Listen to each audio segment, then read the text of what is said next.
Glover. I think when I was younger, I attempted the guitar, and I just couldn't sit down long enough to actually learn it, properly. So I just kind of put it away. But you know, even have well, I have a TV at my house, but it's not hooked up. And sorry about the issues earlier. AT&T has been having AT&T and Really? T and everybody Yeah. else. Yeah. Well, here in Nashville, it's been it just where it's gotten better everywhere else. It's still not quite right here for Hmm. some reason. I don't know what the deal is, but I actually went on hotspot on my phone to, you know, Go to make it complete work. the Sure. interview. Yeah. So, Yeah, because but you were glitching in and out here and there, but then yeah, you like dropped off hard like twice right there, bro. Right. yeah, and I'm checking on here, and it's like, oh, everything's good. Well, no, it's not. And Mhm. then when I went to my phone, did hotspot here, boom, everything works. So I don't know.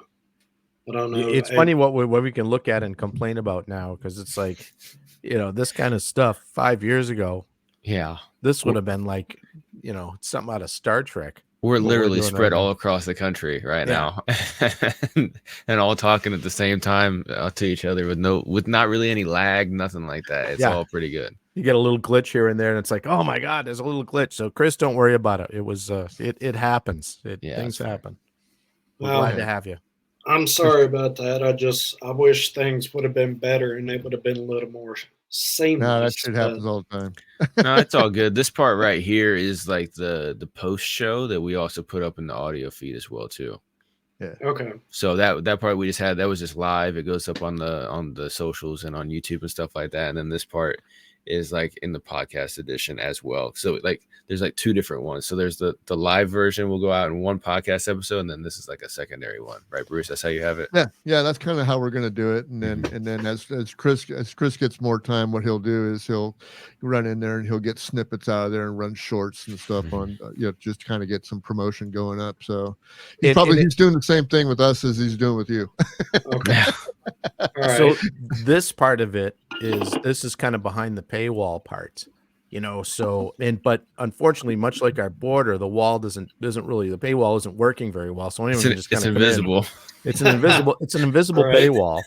Right. So thank you all for contributing to the show, and we appreciate any donations that you can to the show.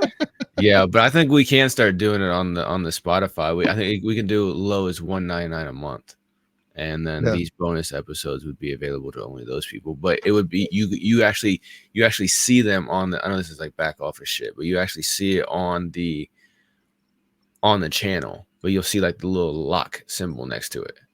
And then you go to click on that or whatever. It's like, oh, you need to subscribe for $1.99 a month or whatever. You can do it from $1.99 all the way to like $5 or $6.99 or something like that. Well, let's not get crazy. Right. No, that's what I'm saying. Like we can just go as low as $1.99. Hey, dude, we start high, dude, and start coming down until we start getting it. That's right. That's an option too. Yeah. Jason Stapleton thing, dude. $29.99, dude. You get it all. But for a limited time only.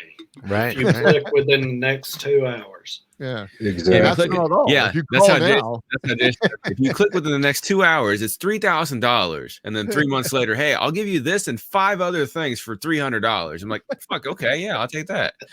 I'll buy that for $1. Let's do that too. What I did with the Master Collection that he sold like a couple of years ago, like at the end of the year to get cash at the end of the year or something. I don't know what he was doing, but like, yeah, it was like podcast domination, and then like I got that. trading mastery, and and iconic and everything. Yeah, I got that. I was like, he was like, yeah, it's gonna be like, I think I did like the payments. It was like 6 monthly payments of $100 or something like that, and or else one time it would have been like 400 or something. I'm like, I did the one time. I did the one time everything for $3,000.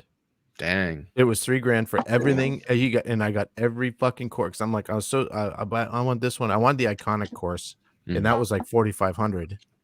And he sold that for years for like $4,500. And so when it came down to the $3,000 and full Nomad network, everything, I was an admin on the Nomad network, for crying out loud.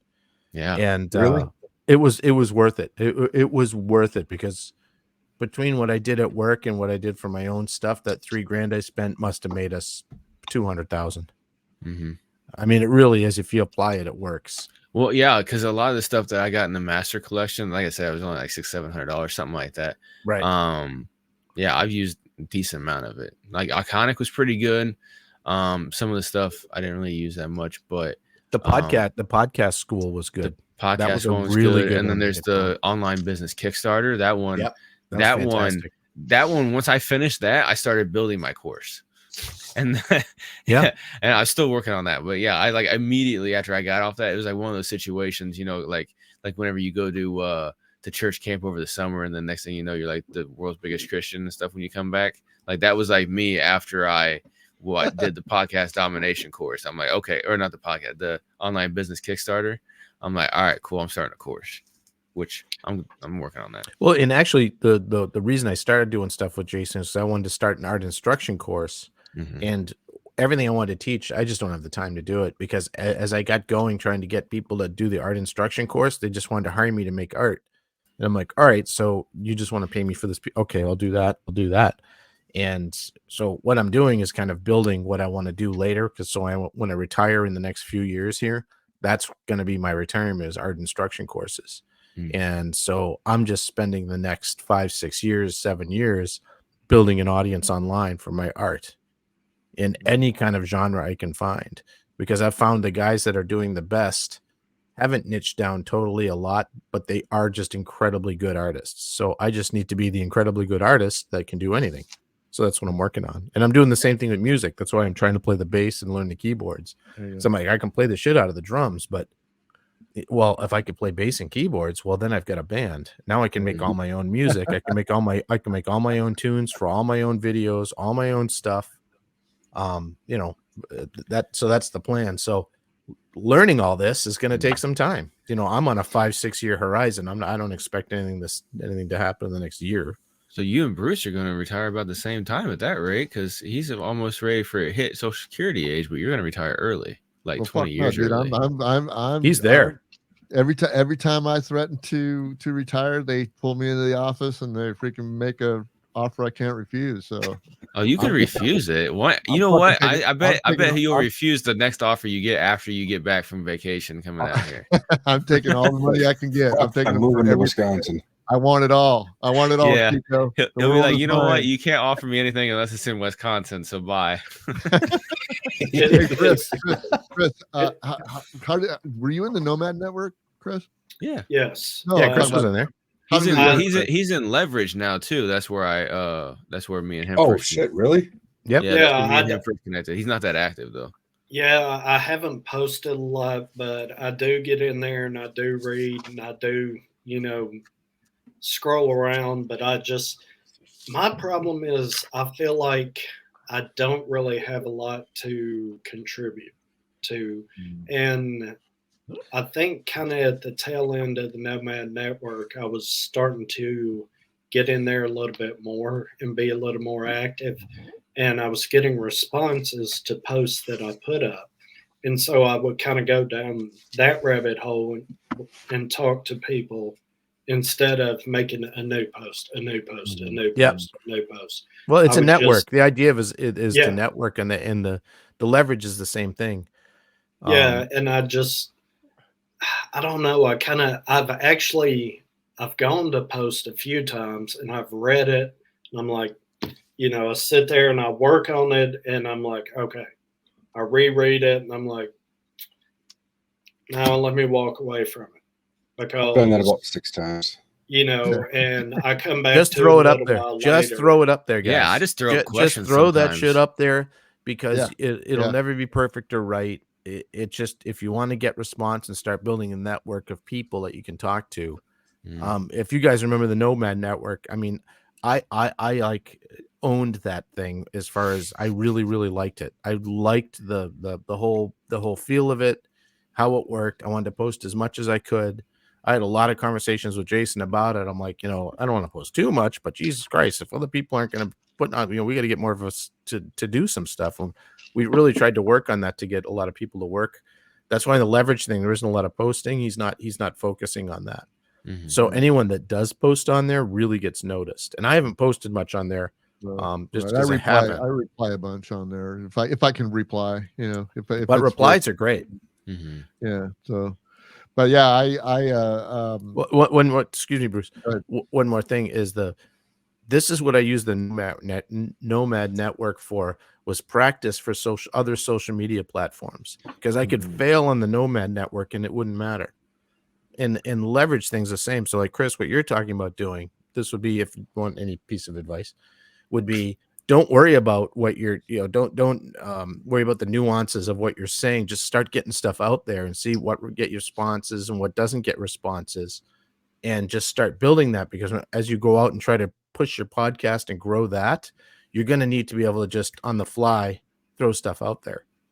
And I know Chris Harkos, he's been throwing a lot of stuff up lately, and boy, you're getting a lot of feedback on that. I started realizing, especially on Facebook, it's great. Questions are like the key. I gotta start doing that too. You post something, you obviously seen what's going on. Like I like, sometimes I'll post some shit and it's crickets, and then sometimes it's like 106 comments. Yep. And shit like that. I'm just like, all right, cool. But then that helps out my next few posts. And so I've been trying to be strategic as possible, and then I'll check myself. So like last weekend, I just randomly, like, I've been posting like engaging, questioning things in order to build conversation and then move that into consultative sales. Right. And we'll try to. And then in order to check myself last weekend, I just made like 3 posts, like right back to back to back. They were 1,000% sales. Like one was like, get a website right now for $200. You get this for like this. Like it was completely blanket, and it was just crickets. And one of them had a little bit of traffic, so I deleted the other 2 and just kept that one up there, but it only had like 10 comments. But then I just posted the one yesterday or whatever, the one today, and yeah, it's just like in my niche, I can get people to engage if I get them to talk about themselves. Exactly. People want to talk about themselves. Yeah. You get me going, I'll go for 5 hours. You guys all know that. Well, I think almost all of us can go for about 5 hours if you get it started. So. If I can just pull that ripcord on the back. Well, I think that's part of the thing about the podcast that I think is going to make it work is having people talk about themselves and having people talk about what they like and what they dislike, and not berating them with 1,000 questions that they've heard before. Right. And if you get anyone, but especially musicians or artists, you get them talking about themselves, and you can keep them on that train of thought, on that path. They'll just talk continuously. And, I've sat there and had a 1.5 hour long conversation with a guy, and I think I said maybe 4 or 5 words. Most of the time I was like, oh, that's all I said. It's like he wouldn't stop. It's like he could breathe and talk at the same time. And I was like, why was I not recording this? Should have had my phone on record and had it sitting right there, because that's a podcast right there that I didn't even have to participate in. Yeah, and you just got audio only basically, and it's good to go. Done deal. Yeah, and everything, that's a mistake, and that's a learning experience. If I'm sitting in front of someone, in the industry, and we're just kind of chatting, it's like, hey, do you mind if I record our conversation? And I would probably say for my podcast, just add that. Yeah, if not, they'll be like, what the fuck you want to record it for? Yeah, for a podcast, and they're like, what? Just give them a little information, but be like, you know what, man, check it out. I'm going to record this. And if it's said and done, you don't like it, I'll delete it. But if I delete it, you got to come sit down with me. Oh, there you go. That's awesome. You got to come sit with me, and we're going to work, we're going to work with your schedule. But, if I record this and you like what you say, everything turns out well, I'm going to put it out there, and we'll work something out. I'll make something happen. Right. Well, I think I wonder if Jason realizes that, or I wonder if there's another group like us, like me, Chris, and Jason, and Ken getting together and having this podcast like this. I mean, I think this is what Jason wanted, as far as the networking is concerned. I mean, I know he's all about business and getting out there and getting sales and getting money in your pocket and this and that, but he created something where, I didn't know Ken from Shinola, a couple years ago. And no, not at me all. Me and Chris hooked up one time out of pure accident, and then Jason kind of came in, and then this It all podcast came from the Wednesday night winner's Yeah, circle the meetings Wednesday is where it night all winner's came circle. from. Yeah, I think that's when it all started. But I mean, I've had this podcast stopped and started at least 3 times. I've got over 200 episodes of the old Weather Soul podcast, and then with another guy that I dealt with, or that I had, DJ Dougie, and it got kind of pretentious, so I had to cut him down. I had to cut him loose, and then I tried to do it on my own. Couldn't do it on my own, and just went, forget it. And then we started doing the Wednesday night thing, and then it just kind of going long, and then it was just me and Ken, and then Chris would sneak in, and Jason, and so yeah, I think this is what he was looking for when he had started that. It's an that Wednesday night thing turned into the Sunday night thing that Ken moved I took it over after Jason left. Yeah, and then, exactly. Because I talked to Jason when he was shutting things down. I knew months before that was going away. And I asked him, I said, hey, when that goes away, there's a lot of people I want to stay in touch with that most of them are Facebook. That's why I started the Facebook group. And I said, can I use the Nomad Network so people recognize it as the same thing? And he's like, yeah, go ahead. And, then I started doing the Sunday night thing, and it just ended up being the 4 of us and Adam. Yeah. And Wendy like, sometimes. Yeah, Wendy would come in sometimes. Just only from here up, though. Yeah, with their wall of mirrors, which I thought was the coolest background of anyone ever, is that wall of mirrors. And I liked Wendy. I mean, I liked Adam too. Mm-hmm. But I'm like, we're not moving the ball forward anywhere. And I want to do that. I like what we've got going on here. I think that all we have to do is this is what, our third? This is our 4th episode. Yeah. This is our 4th. So Chris, when you get up to 4 episodes, I tell you what, things start to change pretty drastically. The money starts rolling in. Money just starts rolling nonstop income. I can't open up enough bank accounts. Yeah. I mean, there's a line out in front of my house right now of groupies. It's sick. Yeah. But the what we're doing here, I think of this kind of forum, well, we will talk about anything to anyone. With the idea of that, there's, we always start off with something a little bit political. Sometimes it doesn't go as political. Like this show was great because it was more just music industry, just the love of it and what people do in different parts of the country.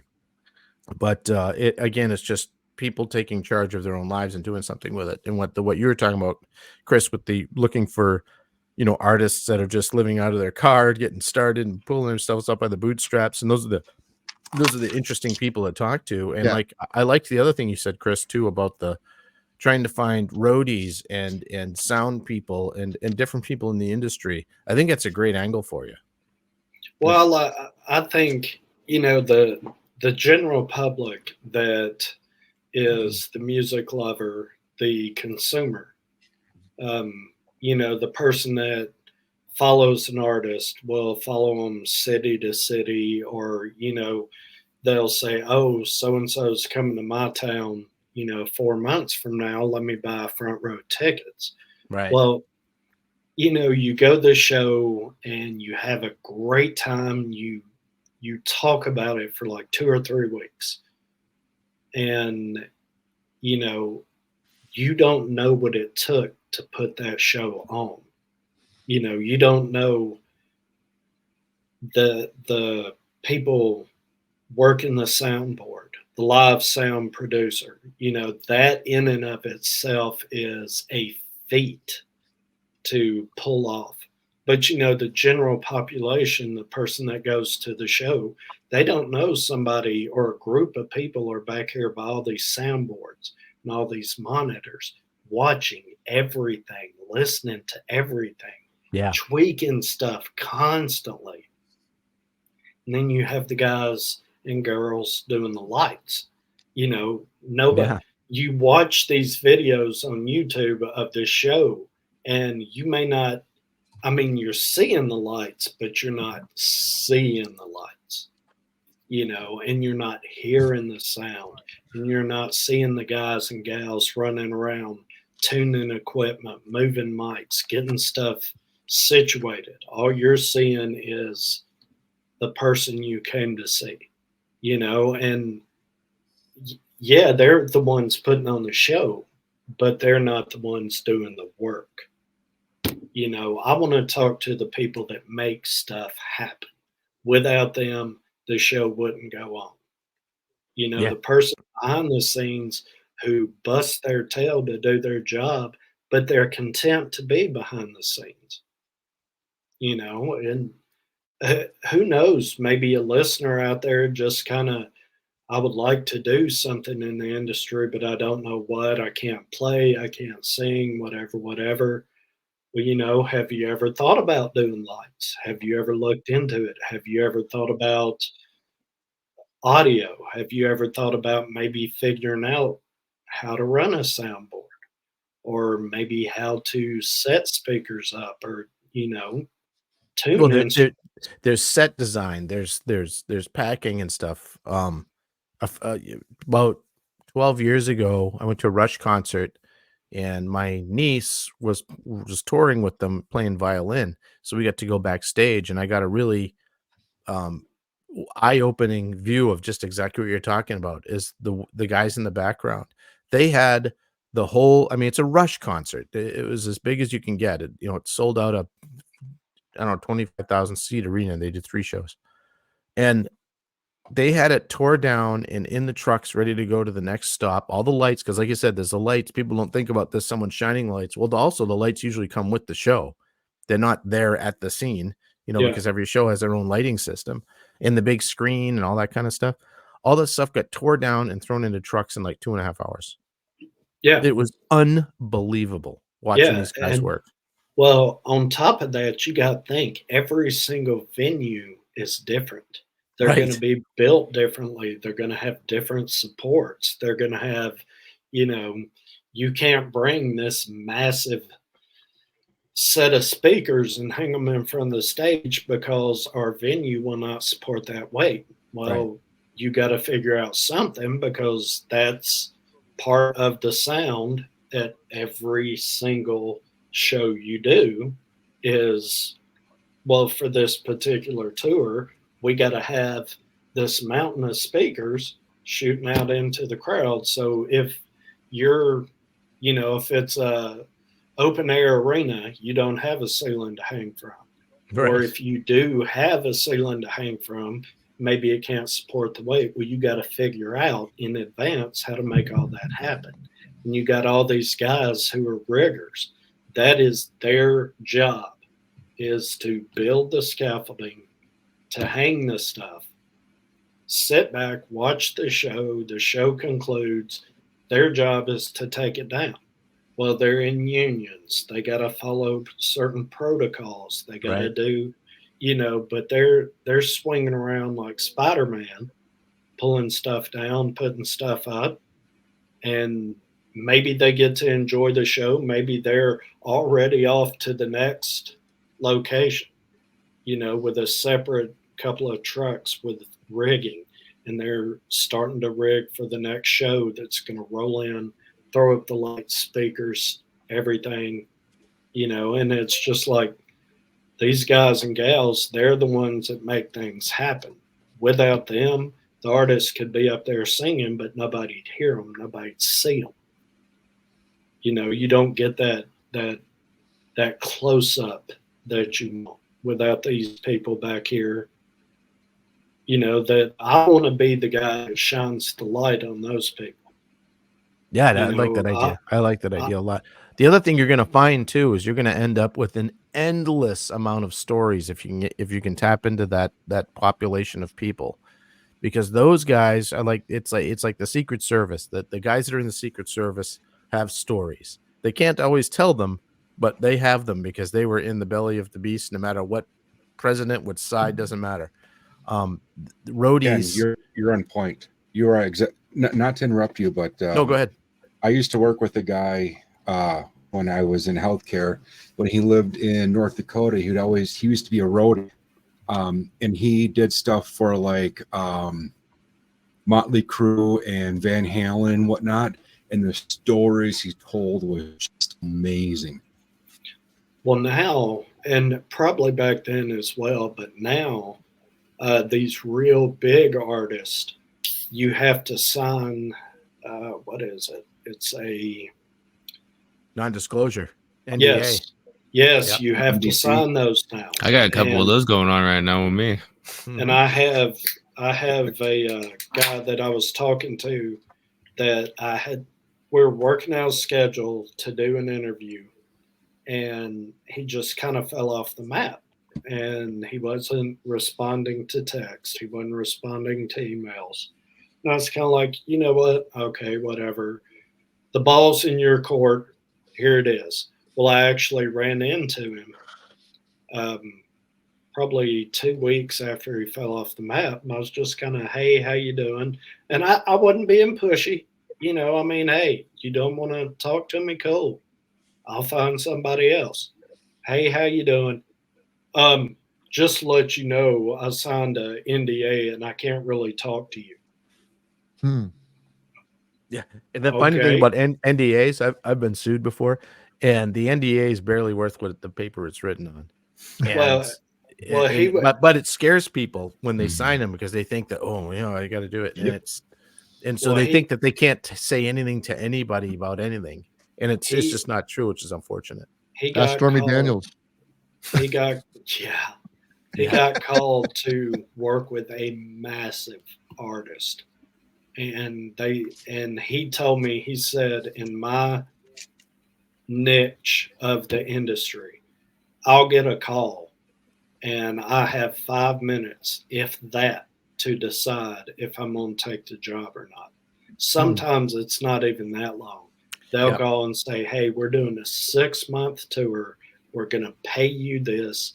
We need to know in the next 4 seconds if you can take it. If you can't, I got 17 other people I'm going to call. Mm-hmm. Yes, I'll do it. All right. Faxing over the NDA. You sign it. You talk to no one about who it is, where we're going, what we're doing, dates, nothing. And that's where he was at. And he's like, I can't talk to you. I'm under NDA, blah, blah, blah. It's just real. And I was like, okay, man, hey, catch up with you later on.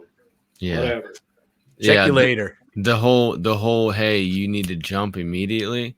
That's one of the reasons only one reason that I just left the restaurant and I'm back to doing Grubhub and Uber Eats in between gigs and stuff, because I've been getting a little bit of stuff here and there, growing on all the stuff that I'm doing, and I'm building some relationships with some people that have some decent little connections. And if stuff starts coming down with that, I need to be able to be flexible. And plus, it's going to be better to help out people. It's going to be better for my business if, like for instance, with you, when you hit me a podcast and say, hey, can you edit this? And I edit it within like 2 hours for you. It's a lot better than 2 weeks. You know what I'm saying? I know me and you've been dealing with that, but we're both really busy people. But, if somebody's like, hey, we need you to edit this whole music video for me. Here's $300, $400, whatever. And I can knock it out in a day or two. Then they're going to be like, yo, hit this guy up. He's got good work and he's fast as shit. And then I can start racking it up and I start charging a little bit more because I'm super rapid, everything like that. And so, but like I said, with some of these, like I got one connection with a guy who has like a mid-level contract that's supposed to start hitting anytime soon, as soon as they finish up some of the recording and all that kind of stuff.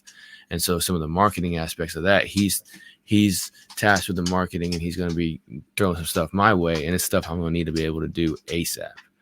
You know, and so I get what you're saying with that guy. He was like, hey, if I got 5 minutes to tell him yes or no before they move to somebody else, you know, you got to be really flexible with that. Yeah, and you know, I understand that, and I understand the industry enough to know, and like y'all mentioned earlier, a lot of artists, especially big name artists, they know everybody around them is being nice to them because that person wants something. And if you can approach this person with a attitude of, the only thing I want is I want a conversation. I don't care if you sign my album, my shirt, you know, whatever. I'm not looking for that. I'm looking for conversation. And in fact, you you talk to me, and I'll let you lead the conversation. That's I've that a lot of artists are introverts, and they're just, when they're out in public, they're just very quiet and very to themselves. Well, when they're on stage, they're just, you know, the eye of the part. Now, what am I trying to say? They are the focus, and they know that, and that's what they feel like they're on all the time. Yeah, you got to be on when you're out.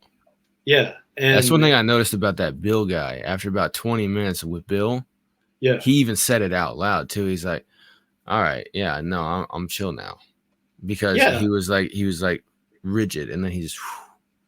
Yeah, and I think, you know, the first time I met him, again, I talk to anybody, and I will sit there.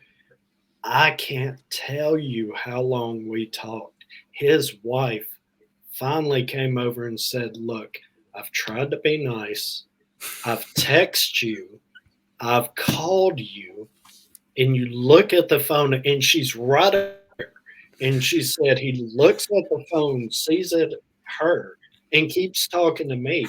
And she was like, "No disrespect, son. We have got to go." And he's like, I was like, "Man, you got a business card?" His wife whips it out, almost like, "Yes, let him leave."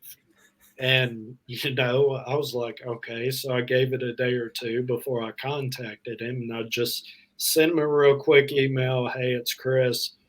I really enjoyed our conversation the other night. I would like to talk again, you know, whenever you," and I'd already made mention about the podcast. And I said, "Whenever you get the opportunity, you know, just hit me back. Here's my phone number. You can text me, call me, whatever." You know, gave him a couple of days. He responded. You know, it's back and forth. You got to give artists 2 or 3 days to respond. So, sometimes more. You know, yeah, depending on how busy they are. You know, so I'd shoot him a text or an email, not expecting anything. And then he just hit me up and he's like, "Hey, man, you know, I'm free on this date between these hours." So I was like, "Well, shit, I better make it work." So, you know, that's kind of what happened. And, you know, I really had a good time. And at the end of it, he was like, "Dude, I'm already 18 minutes late to my next thing. And I haven't even left here yet. I've got to go." I said, "Dude, I'm not holding you." Yeah, exactly. You got to go. He was the one that was talking most of the time. You only got like 5-10 minutes of talk time in on that whole episode. Yeah, but that he was so knowledgeable about everything in his genre. And that's what I like. I like the people that, you know, that they'll talk about their music, their genre. And a lot of them hate, "Oh, I hate genre. I hate being labeled." I understand that, but, you know, for the consumer, you got to maybe not fit the mold of a genre, but you've got to find a genre to be in, to find, you know, your fan base, I think. So I really liked the way he broke stuff down. He didn't sugarcoat anything. And when are you putting that out? Whenever the guys were like, "Yeah, I'm gonna check out his thing," I looked at him like, "Why doesn't he have episode 2?" And I just forgot to message you about it. Is it not up yet? No. Was I supposed to do that, or were you gonna do that? I guess maybe that's a communication thing. I thought you were doing it. Oh, okay. Yeah, well, that's on me. Yeah, let me get that for you. Smooth move, X-Lax. That's all on me. Yeah, no problem. Oh, no. Remember you had sent me an email and you said we were going to talk about how I could put all that stuff up there. Okay. Do you remember yeah, because that? I can't remember. I'll look in the email real quick and see what I'm talking about. I think it was a text message. Okay. You said we would sit down and talk about how I could get all that stuff. Basically, take that work off of you, which I'm putting a ton of work on you. I know that. Right. No, it's fine either way. It doesn't take that long to post it up. I just I guess maybe I just put it once I told you that, I put it in my head that you were putting it up. But that explains why it's not up. I'll get it taken care of. Give me a second. Well, when it does get up, you're gonna have 3 more listeners right there. Oh, I'm looking forward to the next one. Absolutely. Bruce, you were talking about stuff on the rocks, so there you go. There's my big. I do my cube. bourbon on the rocks, man. My boss will he doesn't I'm trying this stuff. It's Scotch. Yeah, he has a fit every time I do that. Good. I'm not a big Scotch drinker either. This is smoky as hell too. I don't this like is the peat. Smokiest. I don't like the peat.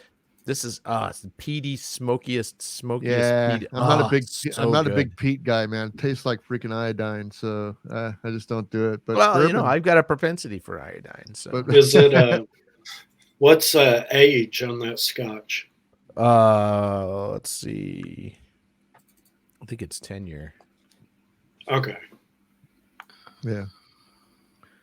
Because I like bourbon. I mean, I like all bourbons and whiskeys. Oh, I do too. I like a smoky Scotch. I just can't get the taste for Scotch, and for that fact, IPAs, man. I'm just not into that hoppy stuff, man. It's just like Irish whiskey. It's like tasting a rusty nail. Pretty much. I'm a lush. I like just about everything. You're just a fucking alcoholic. It's okay. Kind of like that. I don't drink a lot, but I do drink often. Well, I tell you,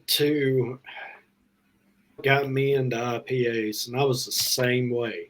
I hated IPAs. And a buddy of mine, he introduced me to New England IPA, which is going to be a little more fruit forward, not so grassy, greeny, hoppy, like the West Coast. The IPAs out there where you're at, buddy, that to me, that's like taking a mouthful of grass, chewing it, and calling it beer. You know, and I mean, hot bombs. Yeah, it's like mixing it with a freaking rusty nail. Yeah. So if you do the New England IPAs, they're going to be a little more fruit forward. Well, once your palate kind of learns to accept and almost looks forward to it, then you can kind of start experience or kind of move over here and put your foot in the water of West Coast IPAs. Yeah. And then eventually, I'm not going to say you're going to love them, but you kind of start respecting them. And then you'll drink one and say, you know what? It's a little hoppy for me, but I see what they're trying to do there. But anything that ever says hot bomb or something along that lines on the can, stay away from that. That's grass in a can. I drink beer as a refreshing drink, like I would drink an iced tea on a hot day. Like I like a cold on a hot day. I'm a hot day beer drinker. Other than that, I'm pretty much a bourbon drinker. So I mean, I drink bourbon to get high. So well, I'll tell you the other day. I'm sorry I interrupted. Yeah, that's you were talking about barrel aged, and I didn't want to say anything while we were live. I found a red ale bourbon barrel aged beer the other day. Outstanding. Yeah, it just it was freaking just it has this outstanding. taste. It has this back in the back of it that's just I can't describe it. It's the best of both worlds. It really is. Well, That's I bet if somebody put a gun to your head and said describe it, you could. No, and see, Well, well, I get my that- gun real quick. What I got guns. Which we're gonna put to your head? well, that's what I like is that you. When I was first getting into beer reviews, I would tell a buddy of mine, I can't describe, and he's like, "How can you not describe it? If you can sense it, you can describe it. Just speak. Just let the words come out of your mouth. You will eventually hit on it." And it, I would, and there's a guy I subscribe to on YouTube. He does beer reviews, and he'll take a sip of the beer, and you can see while he's thinking about it, he never stops talking. He just, what is going through his brain is coming out of his mouth. And sometimes it kind of seems like, where you go, oh, I see the path you're going down. And then he just finds his mark and he just goes with it. And he can take 17, 18 minutes to describe a beer. That's a little too much. I think about 3 or 4 minutes that's about a lot of people, a lot of consumers. And what I would like to do is give you a description of what I'm getting out of the beer just real quick. I'm not going to break it down, and get every different aspect. People, 99% of the people out there, they're just like, dude, is it hoppy? Is it fruity? Is it got a good body? That's all I want to know, because I'm going to drink it. I'm not dissecting it. Right. So my boss on one side, he does that thing where, he's all like, no, I'm not giving you any of my bourbon or my stuff, because, you drink it wrong, and on the other side, I have my buddy, brother Bob, who he is just like, he's like with wine, like somebody who would go like, no, it's got to be this way. You do it like this. And there's no other way to do it than this. It's like this, and you take 2 of these and you do this, and then 3 times this, and it's just like you get down to doing something with him and you just go like, dude, you're exhausting me. Can I just drink my fucking wine? Well, I don't want to process from my drinking. There's no wrong way to drink wine or bourbon.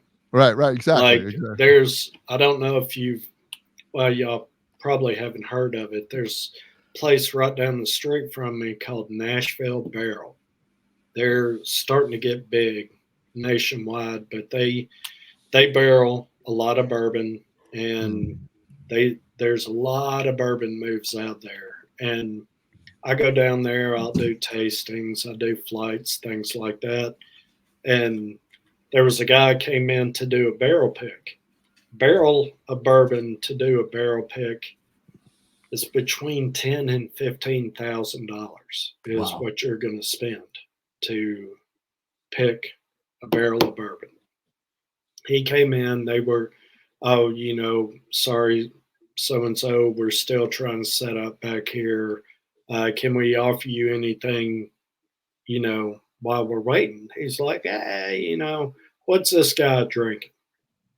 And he was talking about me, and I was like, oh, well, let me tell you all about it. Little did I know, I was talking to a guy who is a connoisseur.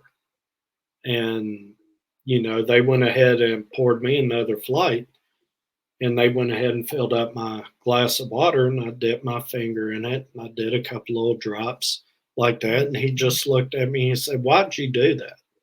And I told him. And I said, why do you think that's wrong? And he said, son, there's no wrong way to drink bourbon if you enjoy it.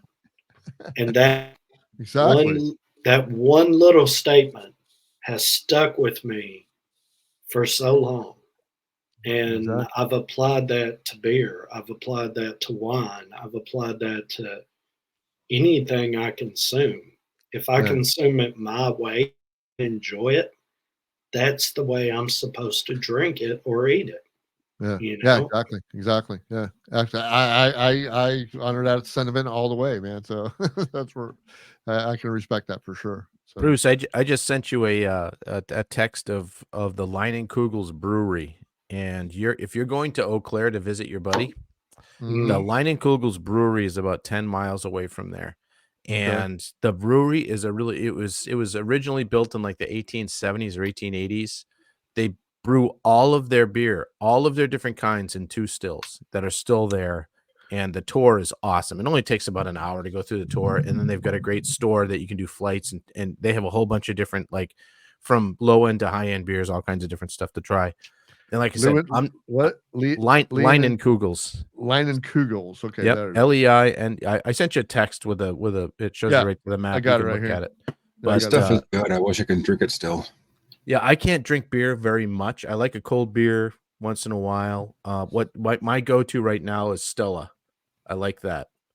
I end up with heartburn really bad with beers, especially like some of the IPAs just kill me. I like them. I like the way they taste, but they just that's why I moved to the harder liquor, because it was starting to get too much heartburn. Well, I'm problems Mexican, with so I do Modelo. it. Modelo's good. I love Modelo. And with a dude. name like McGee, you're super Mexican. If you like IPAs, but they seem to give you heartburn, maybe if you can find beer from the Maine Brewing Company, Hmm. their What IPAs, the Maine, like the state? yes, Okay. yes, They might have Maine Brew- suppositories for that for you. I don't know. Maine Brewing Company, their IPAs are filtered, they're beautiful, they have plenty of flavor, and you may be able to drink them. I'm gonna Maine write that Brewing down. Company. Maine Brewing. I'll look them up. Look for I've got friends in Maine too, so yeah. Look for antacid suppositories. Maine antacid. So I picked up suppositories. a Grubhub order at CVS today, right? And it was only 3 items. And then CVS is like, it's a shop and pay, right? Like I go in, I shop, but it was only 3 items, and it was like I was gonna be getting like almost $20. I was like, fuck, okay, yeah, done deal. So I go in there, and like as soon as I get there, I hit I'm here, and then it comes up with the order on the screen, and I took a picture of it, and I forgot to send it to you guys, but I took a picture of it. And so the first item is Docalax stimulant laxative tablets, right? Mm-hmm. Next one is CVS Health disposable enema, latex free, 2 count. And then the third item is this is what made it funny for me. The third item is Red Bull energy drink, sugar free.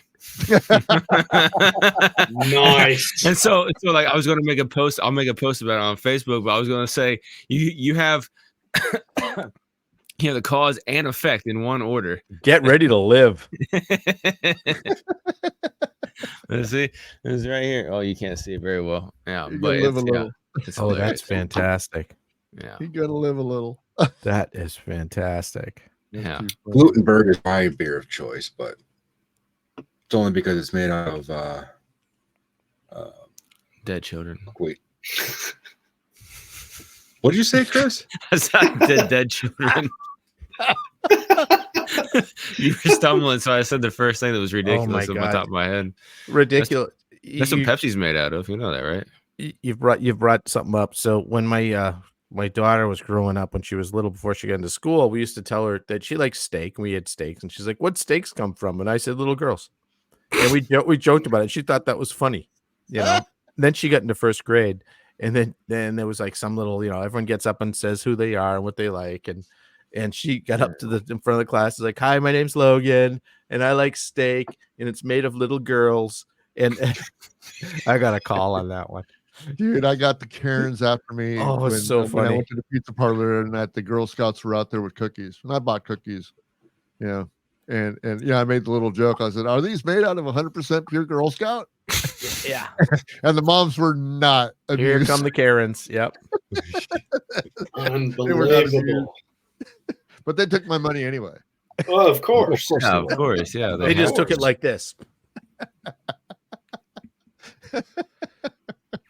I'm sorry. That's just the way it is, you know. That's the way I roll. Well, if you can't, I'm an older Jason. Yeah, exactly. if you can't take a joke, I mean, there's. Dude, it's the liberal women out here are just fucking atrocious, dude. You just don't even know. You'd have to come out here to experience it. Almost every woman has like a haircut like Harko's there, but they have this freaking teal or purple or green stripe that they have here, and it's supposed to signify their whatever. I'm telling you, Bruce, we got to do the Midwest guys come out west, and it's going to be like, well, it'll be you, me, or Jason will be you, me, and Chris, and it'll be Dumb, Dumber, and Dumbest. And so what I do? Do I do the shorts with the black socks and the wingtips, or what? Is that no? what We'll have so much fun talking with these people. I'm just, offending the woke is one of my favorite hobbies. Oh yeah. There's not much more fun than that. It's really easy to do. I know somebody who you could talk to, and it'd be very, very easy for you to do. You know, you start out with, well, women are simple, so I know that you probably don't understand what I'm about to tell you, but, and you know, things like that, and just to get them going. I mean, I really, really enjoy that. Yeah, you got to start it off right. Yeah, there are parts in Nashville where that statement would get you smacked. Oh, I hope so. If I don't get slapped, that means I wasn't done right. And then you can tell them to cross the legs, you smell their breath. And I mean that that isn't always the best thing to say to a person. But if they slap you, you know, they got the coming. There's a certain part of town that if you said that, they would smack you, and it would feel like you've been hit by a bat, and they would just turn around and walk away. Oh, yeah. And that would be the ones like, you know what, you don't want to mess with her.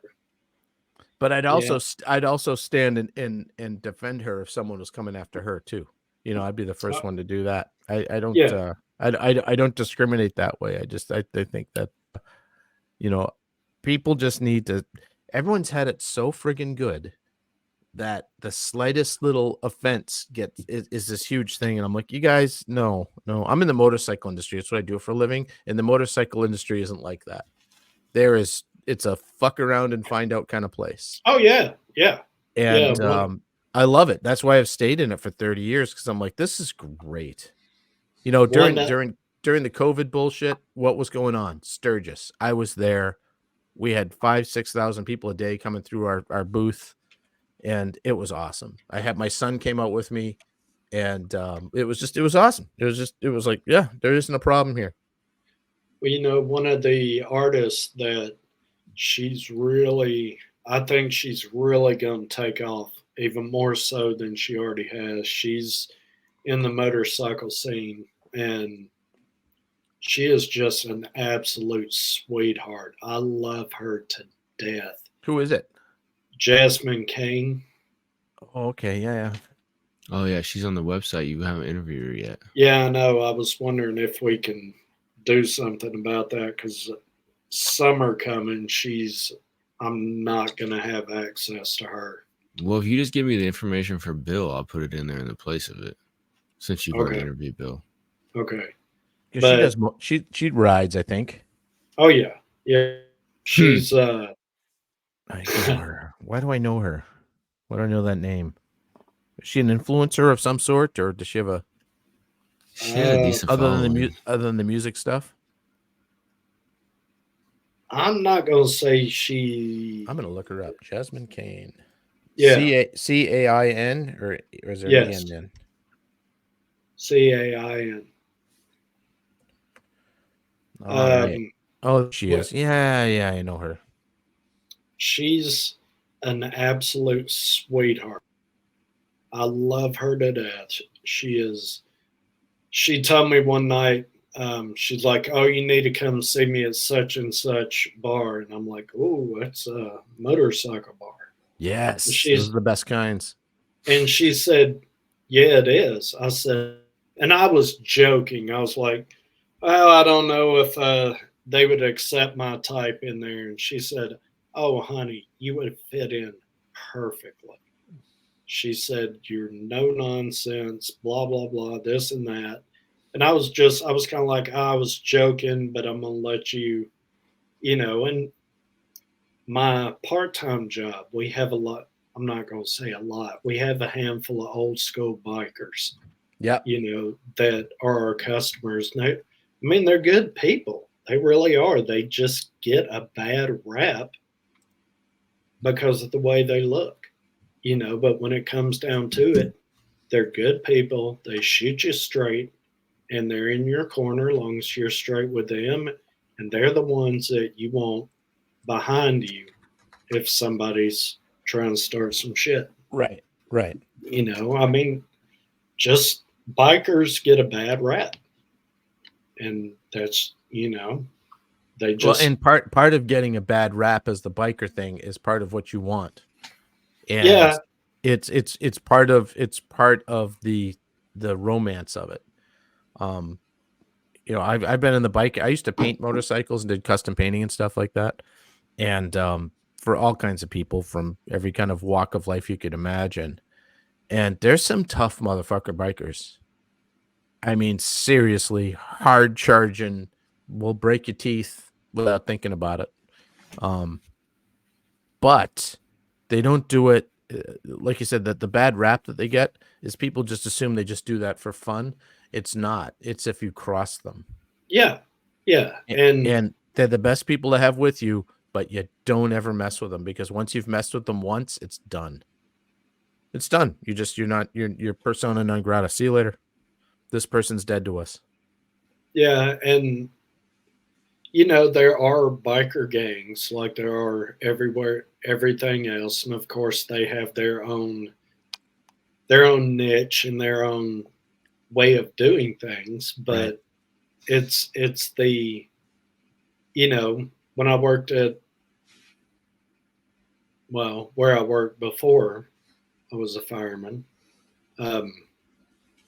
there were a couple of guys that were in clubs, not gangs, but clubs. And they were legitimate, upstanding people. They did, toy drives, and they did this and they did that, and they did stuff for the community. And, like everybody else, they had their vest, they had their patch, and you had to earn the patch. Mm-hmm. They wouldn't tell me about that, and I didn't ask. The best part about a lot of these clubs is, in the way that clubs go in the world right now, the chess club, the car club, the sports club, the whatever, most of them, you by showing up and paying your dues, you're in. And the biker world is different. You have to prove that you want to be in there. Oh, and yeah. That's something that I really appreciate about it, because you get, it's more real. It really is a brotherhood, because at the end of the day, when you're on a motorcycle, I don't know if you ride or not, but when you're on a motorcycle, everyone's trying to kill you. Everybody. And, yeah. and you could die just from the skunk running out in front of you. There's, I've crashed. It sucked. It fucked me up for 2 months. Quit splitting lanes, man. I got a bike. I do ride, but my bike's got a sidecar. So what do you got? Now I'm intrigued. I have sidecars that kick ass. A Ural. You have a Ural? Is it the 2-wheel drive one? It is a 2-wheel drive, but I don't have the axle. You can drive that in the snow. I don't have the axle to go from bike to the sidecar, but I have all the connections.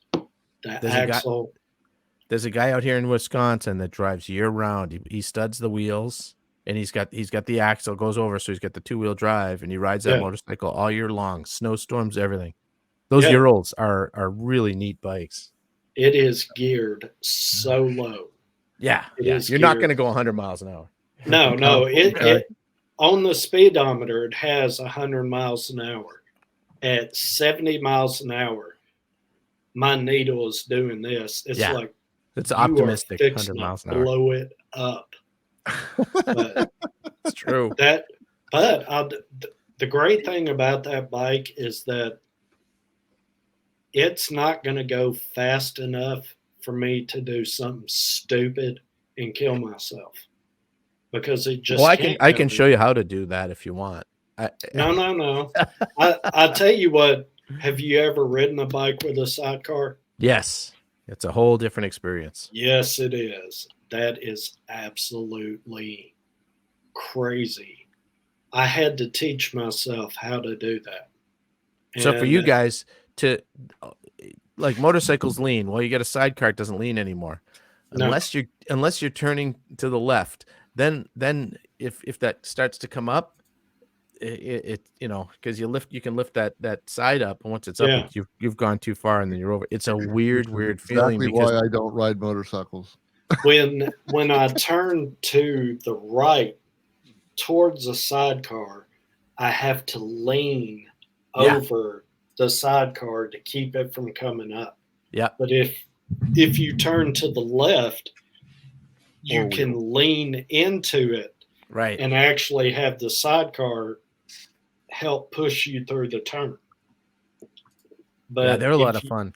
Yeah, and I tell you what's crazy is once I learned how to ride the Ural, and I rode it for, I don't know, 3 or 4 years.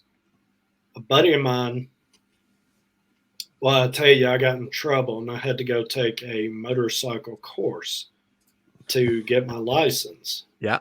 And when you go through the course, you ride, a straight two-wheeler motorcycle. My brain couldn't comprehend how to ride that motorcycle. That's I totally different. almost Totally bumped it different. a number of times because I'm so used to, I got to make this turn, so I got to turn the wheel and lean into it so the bike doesn't flip. Yeah. You do that on a two-wheel You're motorcycle, going over. Yeah. you're going to go over that way. It's exactly So, the opposite. I mean, it's just, I almost failed the course because I forgot how to ride. We had a motorcycle. guy, I think you'll appreciate this. So we had a guy that came to our company at one point that made something called it was a tilting motorcycle. So he had a two wheels that he put on a Harley on the front. So you'd have the two wheels on front, right? So Yeah. whenever you have one wheel, it was an operation at two wheels, and it was hydraulically computer controlled. Well, the two wheels leaned, so you can still throw it over in corners and stuff. But Yeah. if you stopped, it would fall over because they would lean. They would just lean. So he had this computer program that would like lock them up for. It was the weirdest thing, but you could throw this thing. I wrote it after about an hour. I figured it out, and I was like, you could throw this thing so hard into a corner because he had two wheels in front that were leaning, so it got all the traction just like a regular motorcycle does. But then the back wheel was just along for the ride at that point. Oh my god, it was fun, super heavy. And it was on a Harley Road King, and I'm hammering these off ramps at like 75, 80 miles an hour on a Road King, just with this weird. And we had the guy that was our race, but we had a race team at the time. So my last company, and it was Vance and Hines race team, but it was our bikes, and the race guy got on it, and it was so like you were talking about, it was so foreign to him. Right away, within 130 feet, he crashed it. He's just like slam, and he goes down to the ditch and hit a tree. A buddy Didn't get of hurt or mine, nothing, but it was just like, I can't figure this thing out. This makes no sense. a Harley rider, he kept giving me grief about my bike. And he's like, man, I can do it. I can do it. I can do it. I was like, no, you can't. You can't ride it. Just over and over and over. And I finally met him in a parking lot. I'm like, you know what? I'll tell you what, man. I want you to ride to the parking lot. I want you to basically do a square and bring it back. And I said, if you can do a square and bring it back, we'll go for a ride through Nashville. I'll let you ride my bike. I'll ride your bike. Thank God he couldn't do it because my brain, I couldn't ride his bike. He went down, almost flipped it on the first turn, made it through, gets to the second turn, almost flips it again, pulled the clutch in, popped the clutch, and killed it.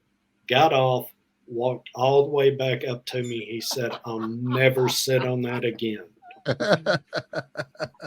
He was shaking. He was that scared. Have you I ever said, driven? "I told you couldn't do it." Have you driven a Harley with the sidecar? Because that's even another whole different world. Because the Harleys are super heavy. Like the Urals are cool because they're light. The Harleys are super heavy, so you can get in the same trouble, but you get in that same trouble at a much higher speed. Yeah, And yeah. it's fun to watch. And the tri-glides too. The 3-wheelers are that's another whole world of weirdness. I would like to try to ride a trike. I think I could because I actually grew up on the old school 3-wheeler. Yes. So I think it's similar concept, but It is. If you because remember the at old a 3-wheelers faster would always pace. kind of do this.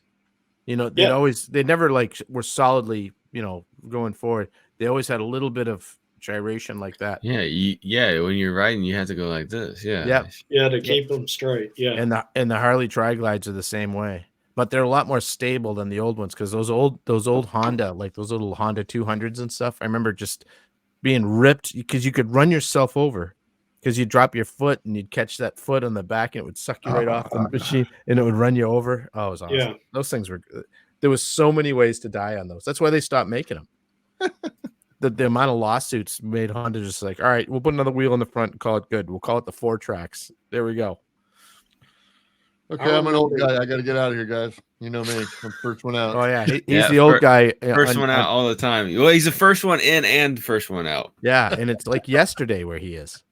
Mm-hmm. Yeah, exactly. Yeah, exactly. It's already tomorrow where I'm at. All y'all are still catching up. Well, me and Chris, we're already in tomorrow. You guys are all still yesterday. Chris, man, it was nice to have you, buddy. I gotta bow out of here, dude. So Okay. My morning starts early, but anyway, it's nice to have you. You guys keep it going. His Ovaltine is wearing off. Yeah, the Ovaltine, the Geritol. Got to have thick skin with these guys. Well, I appreciated the invite. I had a good time, and it was a great conversation. Yeah, you guys keep it going. I'm out of here. All right, see you, Bruce. Good to see you. Good night. Bruce is one of the good ones. I don't care what you say about him, Chris. He's all right. One of the good ones. So that's so anyway, Chris, we're playing around with music, trying to figure out. And so one of the reasons I'm learning to play bass is so I can maybe put bass to one of the songs I want to use for you. I'm like 3 weeks. I'm like 3 weeks into playing bass, so I can play actually Stand By Me is about the only song I can play, and another one, Bites the Dust. I listened to everything y'all sent over and over and over, and I came up with one that I thought really it spoke to me because it kind of comes in a little, I'm not going to say a little slow, but it kind of picks up. It builds. It almost seems like it changes genre, if you will. Cool. Yep. And to me, it's kind of like that. I want something like that because I don't want somebody to say, or I never want anyone, especially an artist, to say, oh, well, you have a rock and roll intro and outro song, or you have a blues intro outro song, or you have a very blah blah blah. That intro is kind of like it could actually be alt rock, alt blues, or it could be an alt something, and it kind of comes in slow and then it builds and it builds, and when it cuts off, it kind of leaves you in a happy state. There you go. You see what I'm saying? Mm-hmm. So it leads you into the podcast in a slightly happier mood. That's kind of what we were trying to do with the intro one. We're having a ball doing them. I mean, it's really for because I'll do a track and send it out to Bruce, and then he'll do something and send it to me, and then I'll play over that, and you know, this is all of an experiment for all of us, you know, and Well, so any feedback you give us is great. I'd love it. well, I really enjoyed the one I picked out because to me it seems like it can go, it can fit any genre of podcast. I can That bring makes sense. somebody in who's blues. I can bring somebody in who's rock. Um, the very first podcast I did, the guy was black metal, was his genre of music. Now, that intro would not have worked with his music, but you know, I'm doing the intro to kind of be a neutral ground, Right. you know, and but I want it to bring, I want it to bring you in a happy mood. You know, when the intro music is over, you're in a happy mood, so everything just kind of flows at that level. Now, you know, the very first guy I interviewed that did the black metal, super guy, loved it, just a great dude, but his music was just, I didn't get it. And and that's one of the things I said during the interviews, like, man, I'll be honest with you, I just don't get it.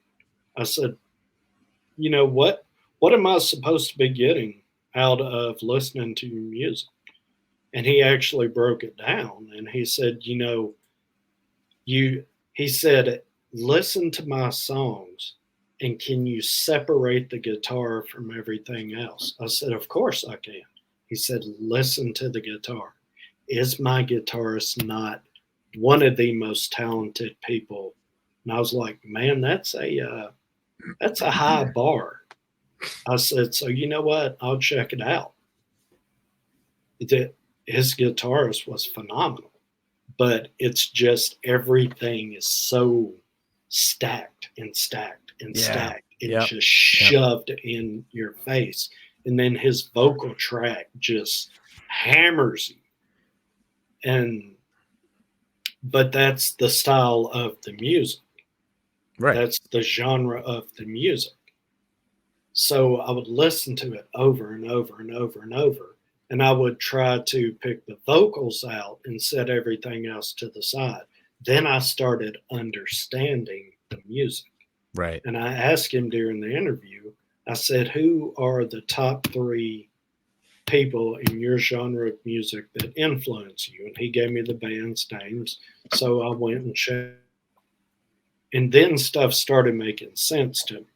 Now, don't get me wrong, I'm not going to make that a playlist of mine, but when I hear songs like that that fit that genre, I'm going to listen to them. You'll know more about it. Yeah, Right. understand it a little bit. Right. I'm going to approach it at a little from a different direction than You know, I would just head on. It's interesting as I'm going through some of my dad passed away about a year and a half ago. And I'm just kind of going through all of his music and stuff like that that's been recorded, and I found some old cassette tapes. And on the one half of the cassette tape was a jazz concert, and the other half of the cassette of the same cassette was him conducting a symphony orchestra. Now, I'm impressed with the musicianship of the symphony orchestra. I can listen to it, I can appreciate it. I've had to study it in the past for different things. It puts me to sleep. I mean, I'm just like, these are the top musicians. I just can't. I'm not a symphony guy. I'm not a classical music person. I can understand it. I can listen to the melodies but it's just not for me. So Well, I relate with what you're talking about, because you can look at it, and as you learn more about it and listen and try, okay, I understand why all this is still not for me. It's like lowrider cars. I'm a car guy too. Like lowriders that bounce up and down and they got the crazy paint and stuff. I freaking love looking at those things and watching them do what they do. I never want to own one. I have zero passion for them, but I can appreciate the work. It's art. Yes. Those low riders that, you know, have the hydraulics, you know, they're it's a showpiece. It's Right. a showpiece. It's rolling art, you know, and I appreciate what you said about that, because I love looking, but I would never own one. No, not Now, one. Yeah, the exactly. symphony, the orchestra, all that style of music, I hated, honestly, because I didn't understand it Yep.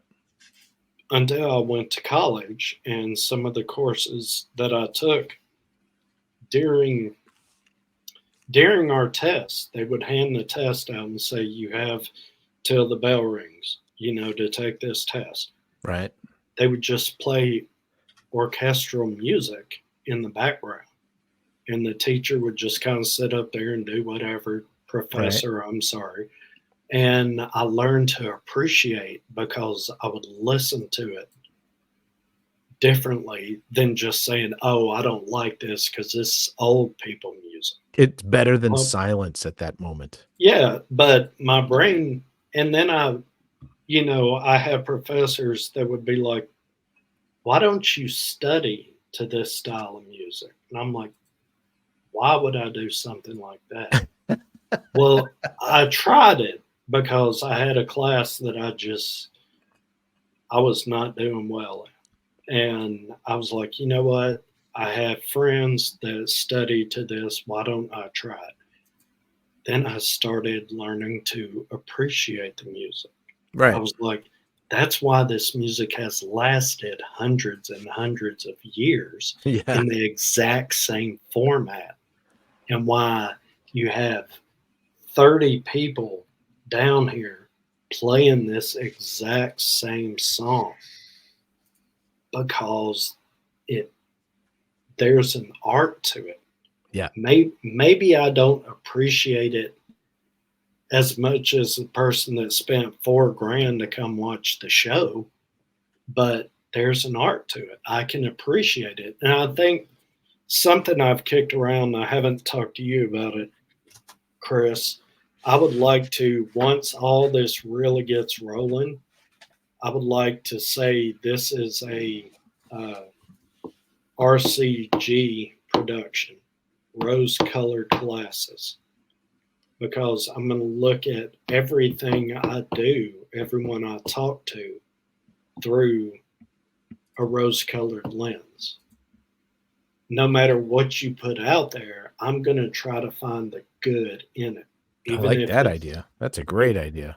Even if it's a style of music, or maybe something you do in the music industry that I don't understand, or maybe it's a style of music I'm like, you know what, I just can't get into this. Well, it's this person's art. It means something to them. Mm-hmm. And this art means something to someone else down the line. Maybe I don't understand it because it doesn't fit me right now, but it means something to these people. So why don't I look through rose-colored glasses, at this? It just, I don't feel that I have the right to talk bad about someone else's music when I can't play, write, sing, produce. I can't do anything musically. So why should I talk bad or think bad about someone else who can? Somebody who's given it their last dime to get in the studio, their heart and soul. They're working all day, 10 hours at some job they hate, and then they got to come to the house and get with their boys or whatever and try to pump out. Today when I was working on my studio, there was a band upstairs in one of the units up there cranking it up there practicing, and they had the whole place, they were jamming. They were doing it. And I enjoyed everything I heard. It's kind of an alt rock thing, kind of a, you know. Are they playing in it's a storage unit area? Yeah. Kind of. Okay, very cool. Yeah, it would actually surprise you in Nashville how many bands rent storage units as practice studios. Well, I would not be surprised by that. It's a good idea. When in the 90s, when I was playing in a blues band pretty regularly, we rented a room in it was an old General Mills. General Mills is from Minneapolis, and they made Cheerios, you know, and a bunch of other stuff. It's General Mills. I mean, you've heard of General Mills. They made all kinds of shit. Well, this was their lab headquarters, and it had moved, but the building was still there's an old brick building. So they had all these offices and labs. Well, they were perfect for bands to play. So there was like 30 bands that rented. I think we rented a room. It was like $250 a month or something like that for like a, I don't know, 400 square foot room. And I loved it because I could go down there and just play. Because being a drummer and having roommates and stuff, it's not conducive to having roommates. Drums suck. If you ever lived with anyone that plays drums, it's the worst thing in the world. And because there's no headphones, not like, well, I got an electric set now, but you know, I got my regular big set there. That's the set I use. And so I could go down there and play for like 3-4 hours every day, and it was awesome. No one would bother me, and I could just do it. And I'm also in this room like where I'd stop, you know, you come out and you're all sweaty, and like I've been trying to do some stuff, and there's all these other musicians there, and like you said, you go and listen to what they're doing, you're like, oh man, these guys are awesome. Where are you guys playing? Oh, we don't play anywhere yet. We just get together and do this. Or there's another band down the hallway that's got like the best gigs in town. Yeah. You know, and it just that whole thing. So I can see that being very similar in like the setup you're talking about. And if you're in there and there's other bands there, what a great place to start from for your podcast and what you're trying to do. I think that's fantastic. Yeah, that's good to hear. I'm trying to catch them, but I haven't caught them yet. But I'll say this, and then I gotta head out. I gotta do something. There's an actual storage facility similar to where I'm at. They have a little sign out front, you know, the little electric sign where they can put 3-4 messages and they just repeat. Yep. 3 rotating messages. One of them says bands welcome. I forget what the other one said. And then the third one said something along the lines of, we have rental band space in here. That's cool. And I'm just thinking, this is probably only in Nashville where they would have something like that. But that's cool. Yeah, maybe Seattle or something. I was mentioning it to my co-host on my podcast about that, and he was like, oh yeah, Seattle, they do stuff like that here too. Because when you told me about it, I thought it was weird. I was like, okay. What? I thought it was kind of strange, but at the same time, it makes perfect sense because you can go in there, crank it up, do what you're going to do, and you don't really bother anybody because anybody who's there is concentrated on doing what they're going to do, and then they leave. Mm-hmm. Other than people like me in the band, you know, who are going to be there for hours and hours and hours. But, you know, I thought it was unique. So, well, that's a good spot. Cool. It definitely is unique. Well, Chris, thanks for joining us. Really appreciate that. Yes, sir. I'm glad to be here. Maybe we can hook up again, do it some other time, hopefully soon. Yeah, absolutely. Sounds good. Sounds good. Yeah. Absolutely. I'm going to send you a text, Chris. I got a couple questions. I just updated the website, and I got a couple questions. So. Okay. All right. So you message back whenever. It's fine. Okay. All right. But yeah, we'll definitely get you back on here soon. I know Bruce was saying like he's got like different themes he wants to do every episode or whatever. But we'll get you back on here soon. I'll make sure I book it in advance enough for you to where you can take off from work and get everything taken care of. Okay. Cool stuff, man. Guys. Appreciate you. All right. Y'all have a good one. Absolutely. I'll see you later. You too. Bye. Oh yeah. So for those of y'all still listen, his website is 2bwb.net. That's the website for Two Beers for the Band podcast. He totally forgot to do it on the live, but yeah.